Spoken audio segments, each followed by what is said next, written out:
Hi అండి, నమస్తే. Welcome to my channel Akshu and mom's kitchen. ఈరోజు టేస్టీ రెసిపీ గోరుచిక్కుడుకాయ వేపుడు వెల్లుల్లి కారంతో చేస్తే చాలా బాగుంటుంది.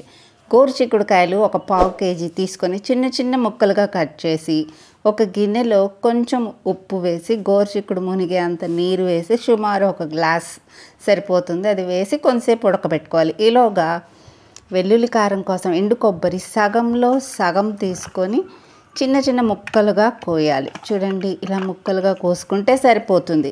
ఒక 10 వెల్లుల్లి రెబ్బలు తీసుకున్నాను.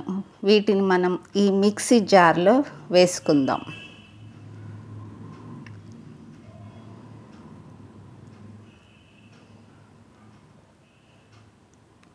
వీటితో పాటు 1 స్పూన్ జీలకర్ర మిక్సీలో వేసుకోవాలి. ఇవన్నీ మిక్సీ చేసుకోవాలి. ఇందులో ఒక చిన్న స్పూన్ కారం వేసి మళ్ళీ మిక్సీ వేసుకుందాం. చూసారా, మనకి చక్కని వెల్లుల్లి కారం రెడీ అయింది. ఒకసారి చిక్కుడు ముక్కలు ఇలా వేళ్ళతో నొక్కితే కట్ అయిపోతుంది. సో మనకి ఇక్కడ చక్కగా ఉడికిపోయింది. సో ఇప్పుడు మనం ఏం చేద్దామంటే ఒక పెద్ద ఉల్లి చిన్న ముక్కలుగా కట్ చేసి పెట్టుకోవాలి. 2 పచ్చిమిర్చి నిలువుగా కట్ చేయాలి. ఇప్పుడు నెక్స్ట్ మనం తాలింపుకి కూడా రెడీ చేసుకుందాం. 2 ఎండుమిర్చి, 1 స్పూన్ ఆవాలు, 1 స్పూన్ జీలకర్ర, 1 స్పూన్ పచ్చిశనగపప్పు, 1 స్పూన్ మినప్పప్పు, కరివేపాకు ఒక 2 రెమ్మలు తీసుకోవాలి. ఇప్పుడు మనం ప్యాన్లో 2 గరిటెల నూనె పోసి కాగిన తర్వాత 2 ఎండుమిర్చీలు వాటిని తుంచి వేయాలి.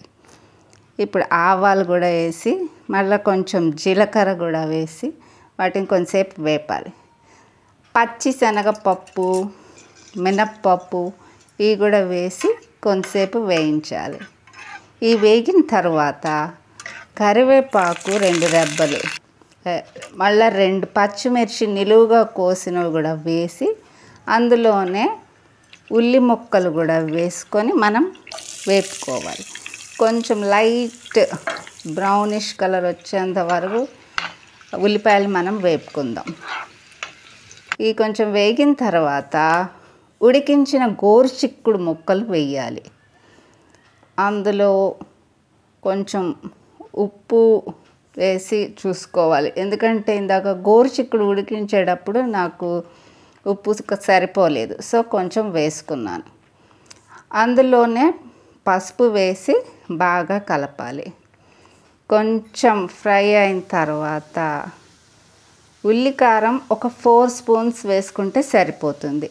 మిగతా ఉల్లికారం వేరే కర్రీస్లోకి మనం స్టోర్ చేసుకొని వాడుకోవచ్చు.